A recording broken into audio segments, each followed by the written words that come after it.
guys, what's up? My name is Victor and welcome to Vracc Studio.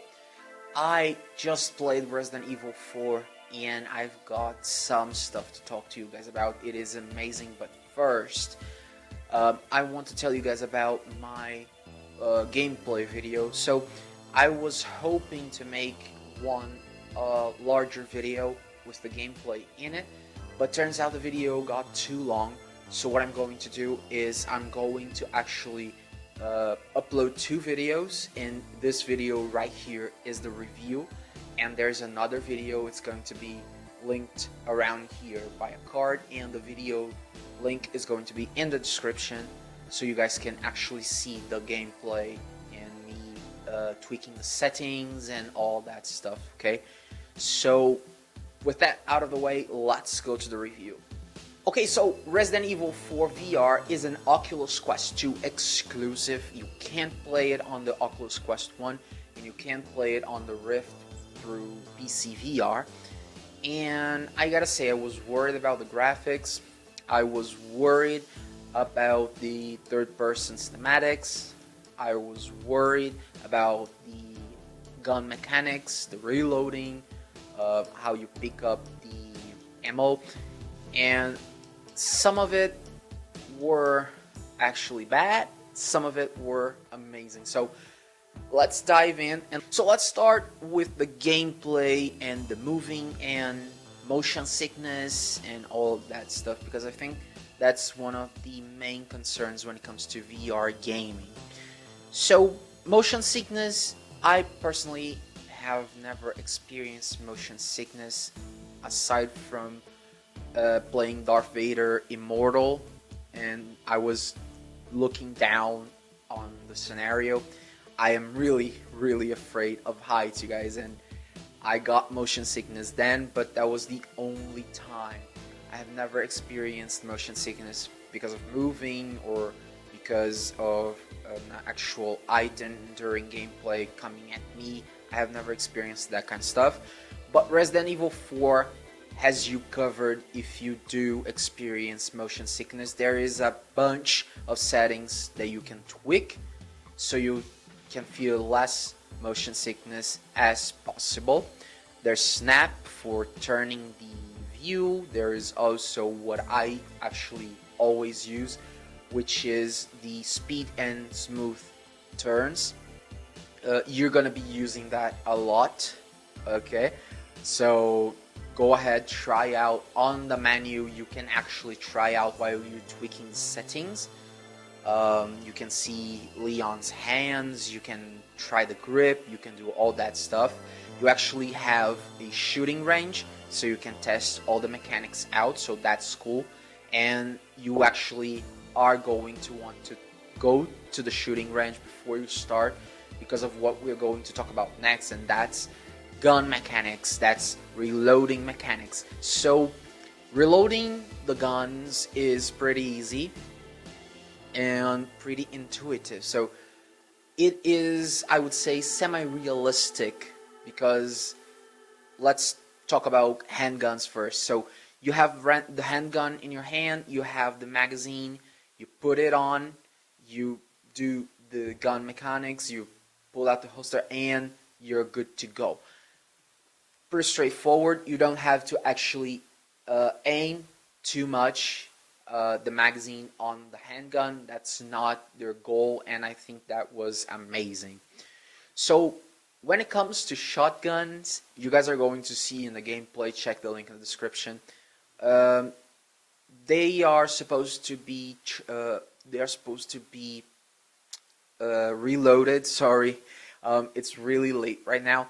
I'm really tired. I've tried 2 takes for this video and didn't work, so I'm trying the third one.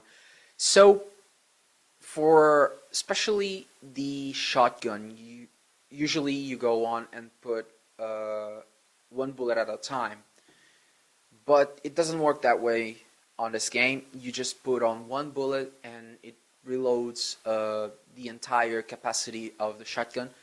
I think that's really interesting. That's really cool. We don't actually need to be picking up a lot of bullets and putting on the handgun. I think that's not the goal for this kind of experience, this kind of game. Resident Evil is already a very dark and very frustrating game, and I think that was a really nice touch. When it comes to aiming and shooting, um, it is very realistic.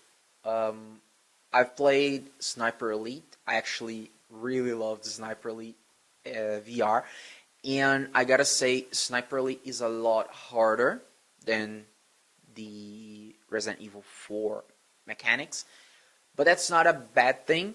That's a good thing, because when you're out there in the world, it really helps not to be concerned about too much stuff when it comes to the gun, and just aim, shoot, reload, aim, shoot, reload. That's really, really cool. Alright, so let's go to the first problem. There are two problems with Resident Evil 4 VR in my opinion. Let's talk about the first one. So the first one is actually how you use your knife. I was hoping for the knife to work like it worked on Saints and Sinners. So when I went to use the knife for the first time during combat, because there is no tutorial, and that's what I think it's wrong, I tried like a lunatic to stab the enemy multiple times. So I was, and it didn't work, guys. It didn't work. It works like the original game and all the original games. You just pick up, it stays here when you're using the immersive gameplay, and you pick it up here and you just swing, and it's going to actually bring damage to your enemy. Now, it's not necessarily a bad thing that works that way. The bad thing is that the game doesn't teach you how to use the knife, and it's Resident Evil. The knife is one of the most, if not the most important, either item or weapon in the game. We all remember sitting down on our PS2, working our fingers off using the knife because we're out of bullets. So I think the knife is pretty symbolic and pretty important in Resident Evil. So the devs should have included a tutorial for the knife. And it's really frustrating. It's a down for me, but it does not tell me that the game is horrible. It just tells me that it's missing something. So onto the graphics. I gotta say I was worried. The graphics were told to be the GameCube version, and it's not bad. I mean, I was really excited when I saw those graphics all around me. It's not bad, it's amazing. It looks amazing. It looks like it was built for the Quest 2.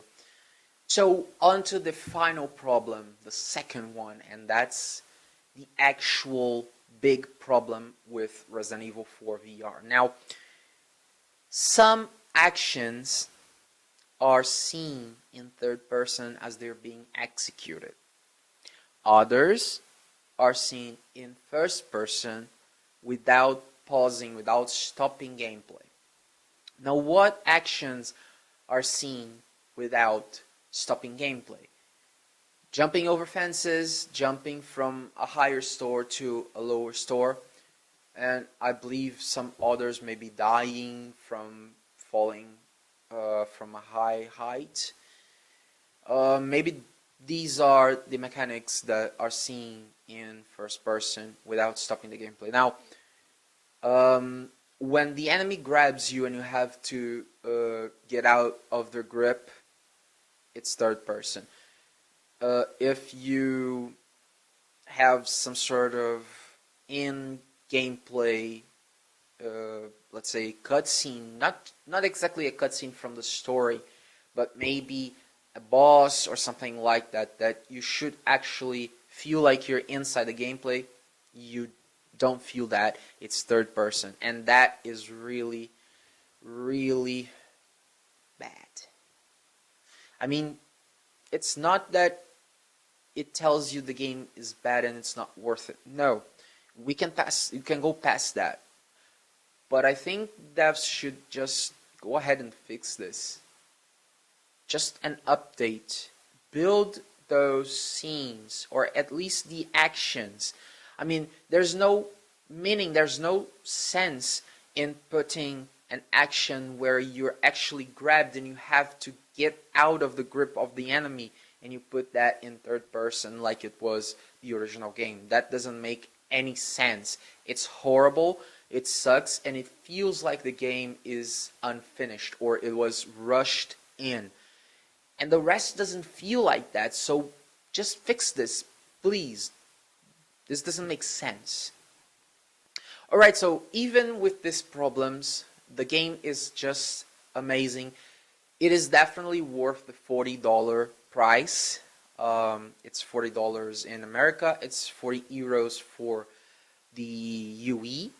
I am actually in Europe, I live in Portugal, so I don't know about England, I don't know about Canada, Japan. I have no idea what the prices are in those places, but I believe in Canada would be $40 Canadian dollars. I'm not sure, but you can just go into the Oculus app or the Oculus store on their website and check out the price for yourselves. I think it's worth it. I wouldn't call it a remake, not at all. It really feels, aside from the problems that I just told you guys, one is more of a personal thought than an actual problem, but when it comes to the actions that are in third person view, it's a problem. Let's not dwell on that, let's not hide that, because it is a problem. It feels like it's unfinished. Even with that, I think the $40 price, the 40 euros price is worth it. I think that we cannot forget that this game was, hey buddy, not now, I mean, come on, my dog is here, I think he wants to appear in the video. So, as I was saying, it's worth it. We cannot forget that the game is completely redone. At least the mechanics and the gameplay were redesigned. They might have used the same graphics. It feels like it, but it's really polished. But it's worth it, and it works really well. This is it for today, guys. So thanks for watching. Don't forget to check out my other video on Resident Evil 4, which is the gameplay. It's really cool. I'm there playing. I have the footage of me doing the movements, and I have the footage of the game on the background. I apologize, it's a little out of sync. That was actually the best I could do. I am not completely ready for that yet, but I'm getting there. So please give me your support. I really appreciate it, and I promise you guys that Vracc Studio is going to be better with time and your support. Okay, let's go to the boring stuff. Don't forget to subscribe, like, comment, share. That stuff is really, really good. And I'll see you guys in the next video. Don't forget to subscribe. See ya.